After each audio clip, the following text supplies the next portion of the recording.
Good afternoon. Hi, I'm Russell Robinson coming to you live from my office. I hope you're doing well. As promised, I did say that I would come to you providing you with some assistance, some tutorials, hopefully in a way that will assist you being able to pull off your annotated bibliographies as well as your outlines regarding your topics for Black Lives Matter, our informative speech topic. So what I want to do first of all is share with you how we basically, or how a person, hopefully you've already gotten this far, but if not, this will help you, but share with you how a student can go from the broad to the specific regarding their topic. And I actually have a student outline that I've provided for you, so we're going to go ahead and take me out of the equation for a little bit or minimize this. Push that to the side. You don't even need to see me right now. So we'll push me out of the way. And we're going to go now to this piece here regarding Black Lives Matter. I'm going to maximize this, and let's go ahead and make that as big as possible so you guys can see it. And I'll also make the font here a little bit bigger too. So let's zoom in a little bit. We're at 140. I'm going to take it out to about maybe that much, and we'll use that to actually scroll down. I want you to notice how we've gone from the broad to the specific. The broad topic, as you can see here, is called Black Lives Matter. Now, we then narrow it down from the broad to specific. We're going to talk about Black Lives Matter within the context of police brutality. Notice down how, as the student has gone to even being more specific, and we're going to look at the case of Eric Garner in this case. So we'll look at the issue of Black Lives Matter, focusing primarily on Eric Garner. This allows us, if you will, to have about 4 to 5 additional topics that we can then really narrow the focus of our speech down on. So we could either do what's called a case study on police brutality within the Black Lives Matter movement. We could talk about related incidents of police brutality. And again, notice how police brutality here is a common theme. And we talk about related incidents of police brutality within the Black Lives Matter movement. Again, that's redundant. Actually, no, there's related incidents. Here we're looking at a case, just one specific case. And number 2, we're looking at related incidents. So we're looking at a variety of cases or other incidents that are related to, again, police brutality. Number 3, do you want to examine the role of police within a specific case of the Black Lives Matter movement, which kind of narrows it down again to being really more of just one case and looking at the actions of the police within that one case. We could also look at the notion of Eric Garner and his last words, "I can't breathe," and tie that to the Black Lives Matter movement. And finally, if you wanted to be more analytical and use a lot of statistical data, which we really don't have that much of. I know it's actually a growing research topic now. We could look at death rates of black people in the custody of police or in police custody. So the student in this case elected to use "I can't breathe," Eric Garner's last words, and its connection to the Black Lives Matter movement, an informative speech. So that's the title of the speech. Notice how we then have everything broken down and again, and the outline. And again, what I'm expecting is a sentence outline. And I will provide you with a topic, or actually you can use an example of a sentence outline that we have that's on Blackboard. You can see that. I'll pull that out for you as well. But again, we have just a brief smattering of an outline. So we have a history. We'll start with basically the first topic, which is a history of the Black Lives Matter movement. The second topic will be the Eric Garner case, and then we'll look at the fallout of the Eric Garner non-indictment. And notice again how we still have subheadings with everything that's connected to this. Now notice how we also have, where we deal with our subheadings, we now have source, source, source, again source, source, source, and again source, source, source. We can actually type that in right here.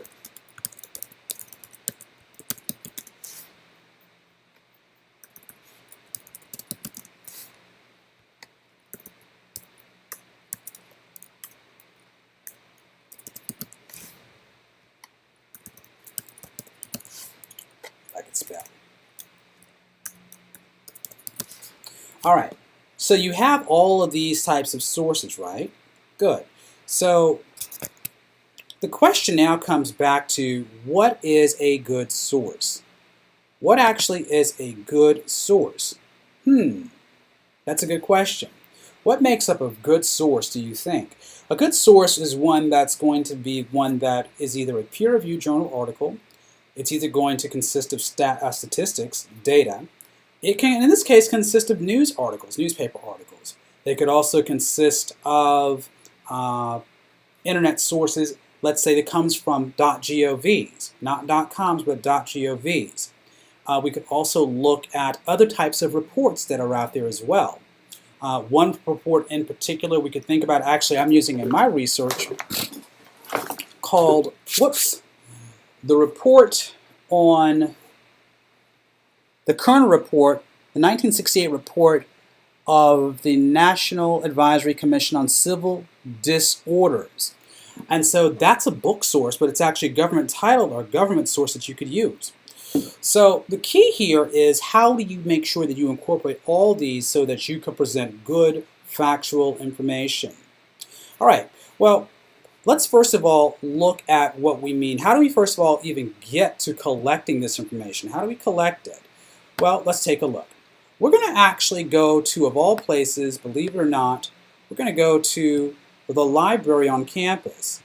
So what I would recommend you do is you point your browsers to the Shepherd Memorial Library, and make this big so we can all see it. Point your browsers here, and as you do that, I would then recommend you go to right here. We talk about research. Notice in this section we're talking about research. I wonder, can I make this bigger so you guys can see it? I want to see if I can make the view bigger. Zoom in. All right. So, make it a little bit bigger. That's nice and big. So you guys can see that. Now, we'll just make this a little bit bigger. And notice you will go here to research, and I would recommend you go to alphabetical settings. As you go to alphabetical listing, excuse me. And as you go there, you will then begin to see a host of areas, a host of online databases. I would first recommend you consider using this one, which is Academic Search Premier. Let's see if I can find it. Academic Search Complete. All right, so we go here and we'll go into Academic Search Complete. And what I would recommend you do is just a minute. Hi, this is Dr. Robinson. Can I help you? Hey, I'm doing well. I am. Can I call you back? Thank you. Bye-bye. So what I would recommend you do is you actually go to type in, well first, I would recommend you come down here to where you actually say you want full text and you want scholarly peer-reviewed journal articles. Now, I would type in police brutality, or either type in Black Lives Matter. And you can see that it comes up already, source that comes up in the Black Lives Matter movement.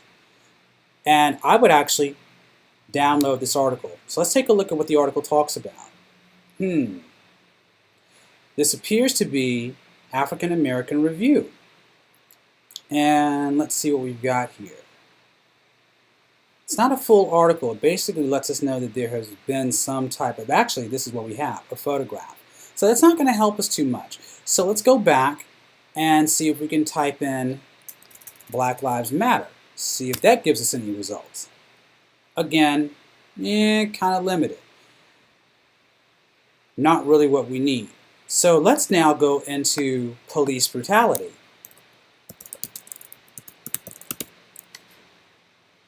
Let's see what this pulls up.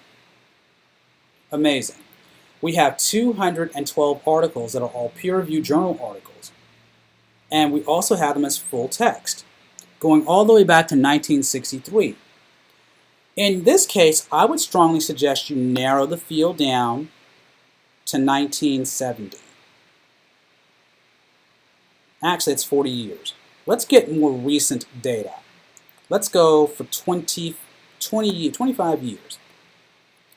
Now, how many results do we have from 25 years? 214. Still a lot of good information. So let's go ahead and take a look and see what some of the articles are that we have. We have this one, Racism and Police Brutality in America. Now let's take a look at the article in and of itself. First, in many cases, you'll have what's called an abstract. This abstract is key because it will provide you with enough information so you can find out if this article is one that you need to consider or not. So let's take a look at what they've got. When was the article published? The article came out in December 2013. Let's also take a look at the search terms: police, research, racism, law enforcement, African American men. Okay, so let's take a look at what it says. I'm going to highlight this for you. What, if any, changes have occurred in the nation's police departments 21 years after the Rodney King beating? To answer this question, this study examined findings provided by the National Police Misconduct Statistics and Reporting Project. An additional goal of this study was to examine the public general perspective police and how race and racism shape this discourse. To answer this secondary question, we examined narratives provided by 36 contributors to the NPMSRP site. The following two questions were foundational to this study. What do the findings from the NPMSRP suggest about the rate of police brutality in America? How do individuals perceive the police department, and what implications do these perceptions hold for black men in America? In general, fatalities at the hands of police are higher than they are for the general public. Grounded theory analysis of the data revealed that individuals perceive members of law enforcement in the following ways: contempt for law enforcement, suspicion of law enforcement as agents of brutality, and D, respect for law enforcement. Supporting qualitative data are presented in connection with each of the aforementioned themes. So, that actually is an article that we could use. So I recommend that you would download this article, which I am going to do, because I'm actually working on something myself. So let's go ahead and collect it, save it to the computer, and it's done. So what you have to do now is actually read the article and look primarily at the data they provide. So that means you actually need to go ahead and take a look at this, and I'm expecting you to do this for at least 2 articles. 2 articles need to be peer-reviewed journal articles. All right, so the next type of research or article or type of thing that I need you to get to support your case, or at least give me good information. So where do we get data regarding police brutality? Or where do we get data? Well, we already have this project that they actually talked about. Let's take a look at it. It was called what? Let's see. Because I'm sure that in most recent years, this thing has actually grown. But I'm sure there are other types of data sets that are out there. Let's see what we got. So I'm going to copy this, and I'm going to do a search for it so I can find the database. Okay, Police Conduct Net, that's 2010. Reporting Project, policemisconduct.net. Okay, I think it's all one and the same. So let's see if we can actually go there and see if there's been any new data that's been collected. The Cato Institute. So again, this basically is that same data set that we saw, and now we can actually look for the numbers, see if they have any numbers, and then we can also see if they recommend sites for additional numbers. Statistics, 2010 annual report. Databases, what do they have?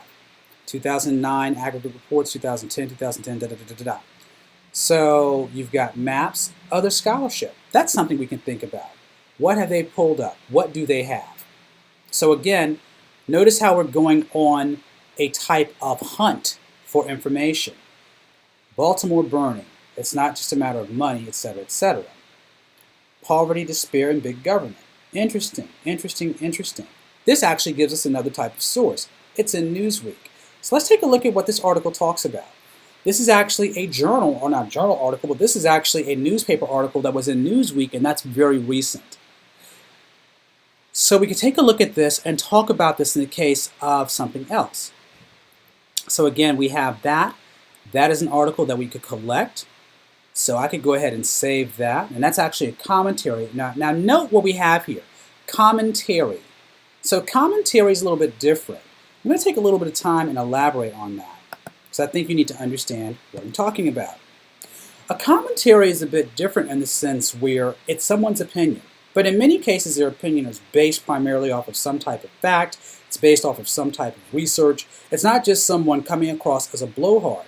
In many cases, a good commentary is going to be one that someone has done some level of research with, at least first level research. It doesn't have to be experiential, but it can be some type of research that's rooted in findings. It's rooted in observations. It's rooted in some type of method. It's rooted, I guess, in gathering experiences from other people.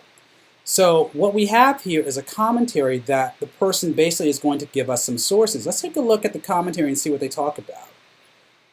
So let's take a look at this. This is pretty interesting. With the certainty of night, Obama says, Okay, but the idea that we haven't been investing in Baltimore is nonsense. Baltimore burning, it's not a matter of money. We tried that, okay. And that's what we're talking about, money, okay. So let's take a look, and again, boom, out of nowhere, the last report, or the last year, for these, these reports are available. Boom, so we have some data there. We also have some hardcore facts here. Again, it's based primarily on facts. Talking about a federal grant, talking about some type of information. Again, we're looking at another place here for some type of a .gov, Washington Post. All of these are excellent pieces of information this person uses and puts together to make the argument or make the position for their commentary. All right, so again, you have information that can be corroborated, fact-checked, the full nine. I would consider using this, but let's see if we can find some other pieces of information out there as well. How about a quick Google search for police homicides? Police homicides and rape, or police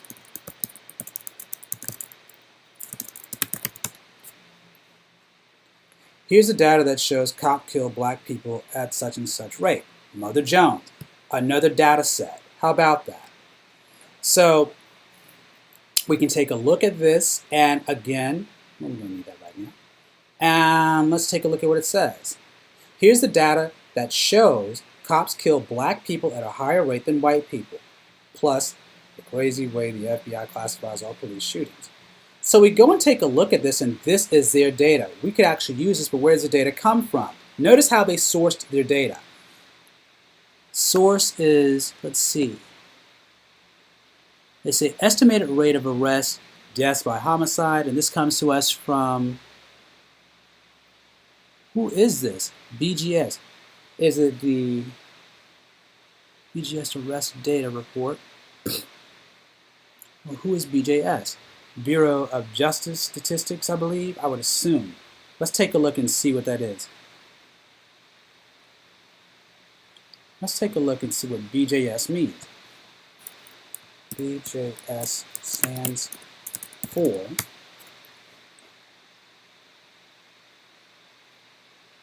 Bureau of Justice Statistics. How about that? So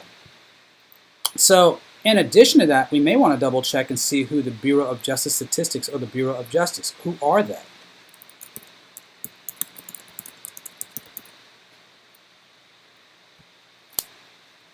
Bureau of Justice Statistics. And note that its credibility, it comes to us as a .gov.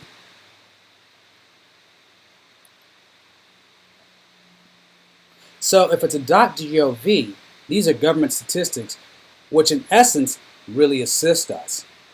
Again, you have stats that you can use and pull from to back up any argument you wish to make. Let's take a look and see what they've got. By topic: corrections, court, crime, criminal justice, employment, federal, Indian County, law enforcement. Arrest-related deaths. Let's take a look at this. Now let's take a look at what they have here. Arrest-related deaths component and deaths in custody reporting program is a national census of all manners of arrest-related deaths and includes civilian deaths that occurred during or shortly after the state of local law enforcement, etc., etc. Now let's take a look and see what they did. Again, this requires you to actually take a look at their methodology, take a look at what they produced, the full nine, questionnaires, etc., etc. So now the question is this in regards to race? Well, I would assume so. Let's go back and check the Mother Jones report. The Mother Jones report lets us know that this comes to us from such and such Bureau of Justice Statistics, and how about this? Between the periods of 2003 2009, this is the number of African Americans who died at the hands of law enforcement. Estimated rate of arrest-related deaths by homicide, 2009. Again, notice how we're using this. And they're also talking about matters of race, legal intervention, and you have to understand what they mean by the term. So again, we have another source of good information, another source, if you will, for collecting data. All right, so now that you have your data set, you have about, matter of fact, let me double check this to make sure, because I did say that I wanted 5 sources. I'm going to go into Blackboard real quick. As I go into Blackboard, I want to actually take a quick second or two to share with you, in some cases, where you can find good information, which I don't think many of you have taken advantage of. So I'm going to take a look here in Blackboard and share with you where you can find a lot of hidden gems, or you should have been able to find some gems. Go into Content, this area called Content. Check this out. You can actually find, believe it or not, an informative speech checklist, which you can download. And it will come up. You will also be able to find, believe it or not, an example of an informative speech PowerPoint, as well as an informative speech, an informative speech outline. Now the informative speech outline, folks, let's take a look and see what we got. Bring that up to informative speech outline.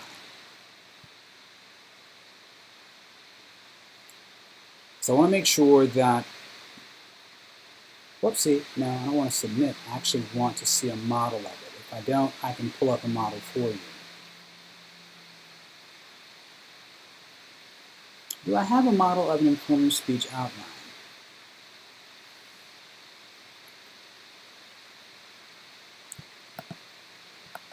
Jamming up on me, we'll be okay. We're waiting.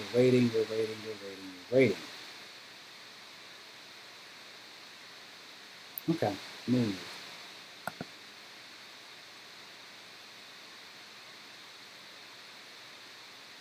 Let's see. Let's go at least pull up the checklist so you guys see what we got. All right.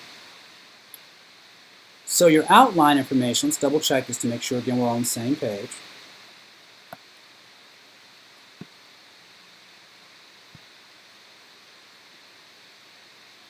Your informative speech outline. And notice the topic has changed, but I want to make sure you guys see that as well. 1, do you have an outline? Is your outline on the topic focusing not on student death, but in this case,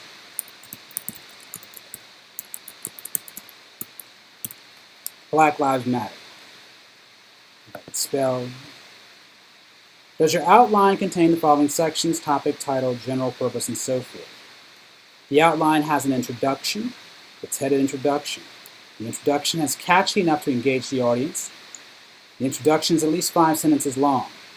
The thesis is at least a 3-point pronged thesis. Your outline has a body, outline has a body with the section body in all caps. Outline has the major steps listed with blah, blah, blah, blah, blah. I'm not going to read all those down, but I'm sure you can go ahead and know where the location is. Again, same rules that we have for the initial speech, or speech that we use the demonstration speech on. You want to make sure that you're following the same guidelines. Okay? So make sure you're on point with that. Okay, and this is where you have to have the audience of 6 people. Okay? And let me also put in here, so there's no misunderstanding, speech needs to be between 6 and 8 minutes long. All right. So you kind of know what we're looking for, and again, you can go find this and you'll watch the video, I'm sure, and you will be on point with this. Let's now go back to, now that you have all of your information, I want to make sure that we at least have a model here for you guys. Is there a model? If not, I can provide one for you. That looks like the assignment. Okay.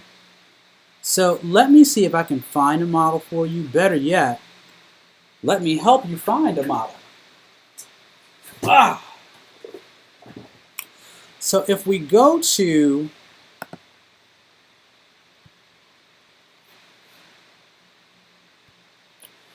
in our trusty handbook, or book that you should have had by now, if you go to chapter 11,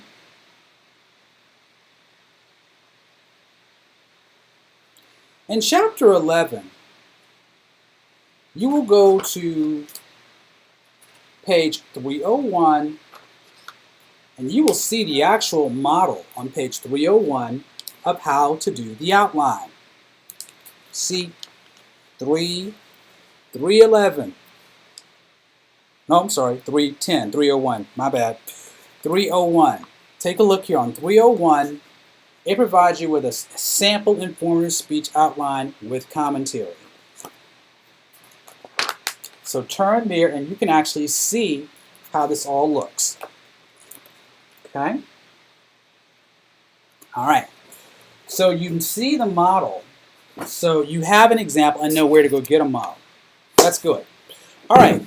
So now what I want to do is take a quick time to actually go back and aggregate everything that we have and put it all together for you. The annotated bibliography. What exactly is the annotated bibliography and why do I want you to have that? Well, let's find out why. An annotated bibliography lets you know, lets me know as well as what it is that you've researched, so that you can take the bits and pieces out of the articles you've looked at, out of the research you've looked at, and summarize it so you can come back to it when you need to. The annotated bibliography assists you in your research endeavors. Again, so you're providing information for us that is creditable. Okay, so let's take a look at this. I've actually gone to Cornell University Library, and it tells you how to prepare an annotated bibliography. It gives you the whole example, the entire piece. So you say, what is an annotated bibliography? An annotated bibliography is a list of citations, books, articles, documents. Each citation is followed by a brief, usually 150 words, description or descriptive and evaluative paragraph, the annotation. The purpose of the annotation is to inform the reader of its relevance, accuracy, and qualify the sources cited. The difference between annotated bibliography or annotations and abstracts. Abstracts are purely descriptive and summaries, summaries that are often found in the beginning of scholarly journals or periodical indexes. Annotations are descriptive and critical. They expose the author's point of view, clarity, and appropriateness of expression and authority. So, they talk about the notion of the process. Let's take a look. And you can call this guy from 1.1. Now, he's not at our library. But I'm sure our librarians can be just as helpful. So basically, they say creating the annotated bibliography calls for the application of a variety of intellectual skills, concise expositions, sacrosanct analysis, and informed library research. In essence, it needs you to be critical. It needs you to actually start looking at the material. You're not just going to take an abstract and lift it. No, you're going to look at the article. You're going to figure out if that article helps you in your speech. How does this apply to what you're going to share with us, the audience, and how does it relate to the topic that you are approaching? Okay, so I'm not going to go into this. This is kind of this elementary, first cite and locate, blah, blah, blah, blah, blah. But here is the URL that you can look at to go get this. Critically appraising the book of art. For guidance in critically appraising and analyzing the source of the bibliography, see how to critically analyze some informative sources. For information on the author's background, views, ask the reference desk in helping you find the appropriate biographical reference material, which is actually pretty good. In our class, we're going to be using APA. This is the APA method for citing. We have the author first, year, period. Then we actually have the name of the article. Notice the actual punctuation here. Notice how it is. We then have the actual journal in which it comes from. Then you also have the volume number. You have the number of the journal, the volume number, and the pages in which it's located. Again, take a look here. This is what they provide to us. That's what I'm expecting the level of analysis. They say the author's research at RAND Corporation and Brown University used data from the National Longitudinal Surveys of young women and men to test their hypothesis that non-family living by young adults alters their attitudes, values, plans, and expectations, moving them away from the belief in traditional sex roles. They find their hypothesis strongly supported in young females, while the effects were fewer in studies of young males. Increasing the time from parents before marrying increased individualism, self-sufficiency, and changes in attitudes about families. In contrast, an earlier study by Williams cited below shows no significant gender differences. And so they basically go ahead and give us, again, another article if they wanted to. All right, so I need at least 5 of these, okay? I want at least 5. Why do I want 5? 5 is because you got to have 2 peer-reviewed journal articles. You also are allowed to, you need to also have 1 statistical article. Let me write this down so you guys can be on point. New blank object.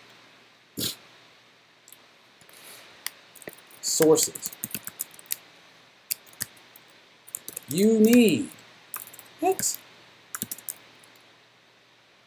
at least 2 peer-reviewed journal articles. You need at least 2 current event articles.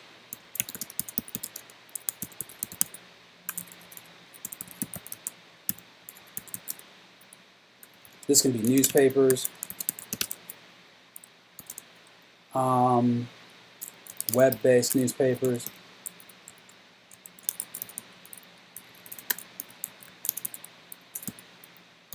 television reports,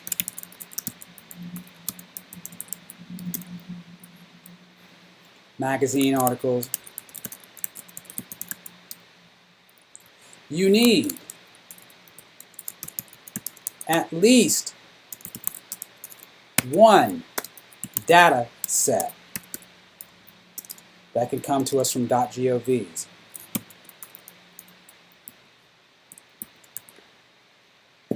.govs, okay?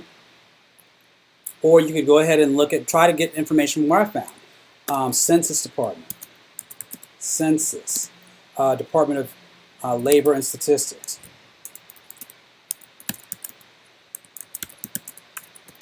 Bureau of Justice Statistics.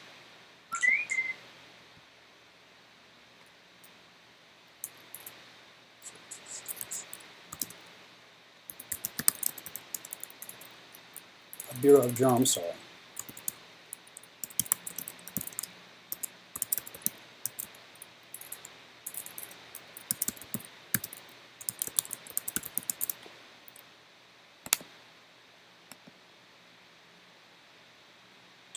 Center for Disease Control.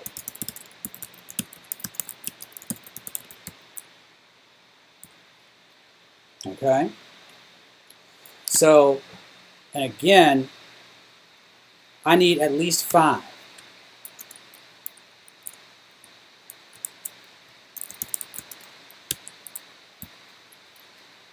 Also, no other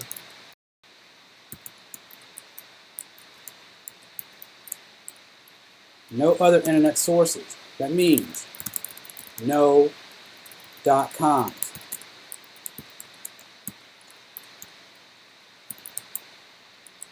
No .coms.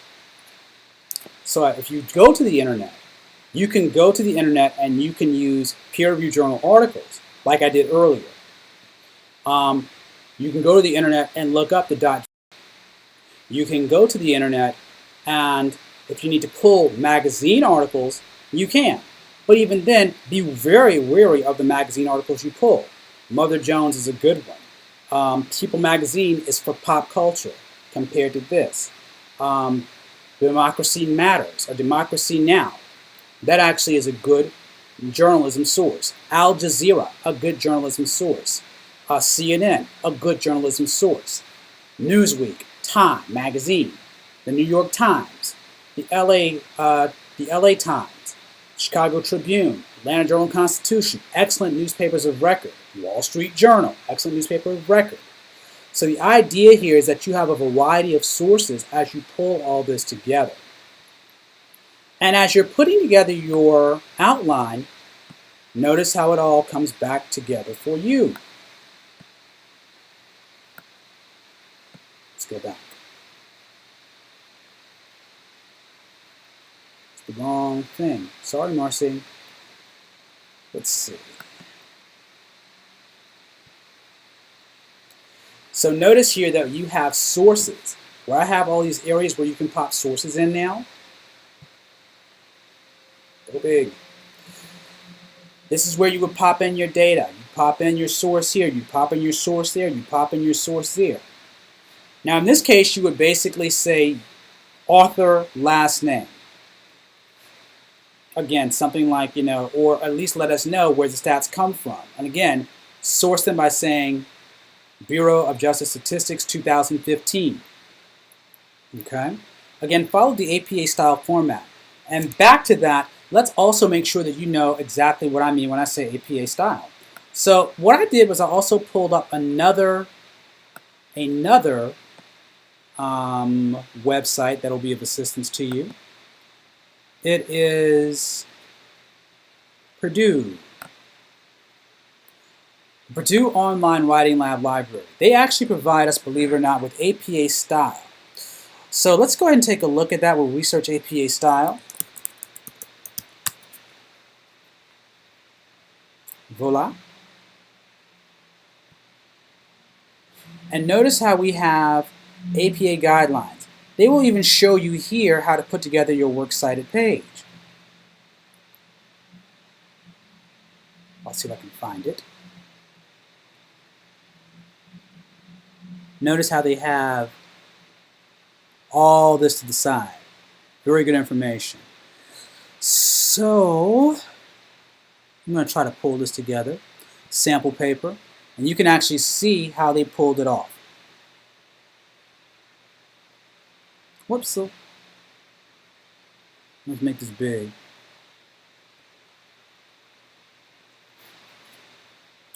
And I'll come all the way down.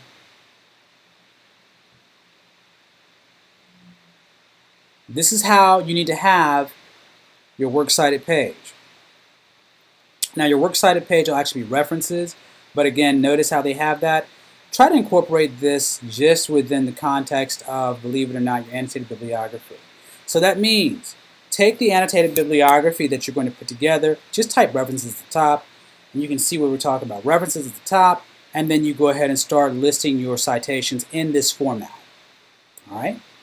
Okay, so I hope this has been helpful. I trust that you are doing good research. Please, if you have any questions, you know how to contact me. I'm looking forward to some excellent projects. Remember the due dates that are here for you. You want to make sure that you've gotten the right information, your bibliography, as well as your outline and your PowerPoint. They are all due on the 21st, 5 o'clock, without fail. If you have any questions, feel free to contact me or email me. I'll get back with you within 24 to 48 hours. Good luck, and we'll talk to you soon. Bye-bye now.